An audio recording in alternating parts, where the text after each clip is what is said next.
بالآخر نانا کرتے کرتے بھی حکومت نے جو ہے وہ نواز شریف کو علاج کے لیے بیرون ملک جانے کی اجازت دے دی ہے۔ یہ ایسی ہی اجازت ہے جس کے بارے میں ہمارے بزرگ مثالیں دیا کرتی تھی کہ بکری دودھ دیتی ہے تو مینگنے کر کر کے دیتی ہے۔ انتہائی دکھ کی بات ہے کہ جب یہ ڈاکٹروں نے کہہ ہی دیا تھا کہ نواز شریف کے کچھ ایسے ٹیسٹ ہیں اور ان کی ایسی بیماریاں ہیں جن کے لیے انہیں بیرون ملک جانا ضروری ہے تو انہیں دے دینا چاہیے تھا۔ عدالت انہیں 8 ہفتوں کی مہلت دے چکی ہے، ان کی ضمانت منظور کر چکی ہے۔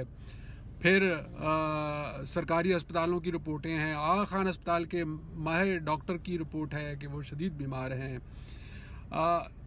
حکومت کو شاید پتہ نہیں کہ جو مصر کے مرحوم صدر محمد مرسی کے حوالے سے اقوام متحدہ کا ایک بیان آیا ہے کہ انہیں ادویات نہ دینے اور ان کا علاج بر وقت نہ کرنے کی وجہ سے ان کی موت واقع ہوئی۔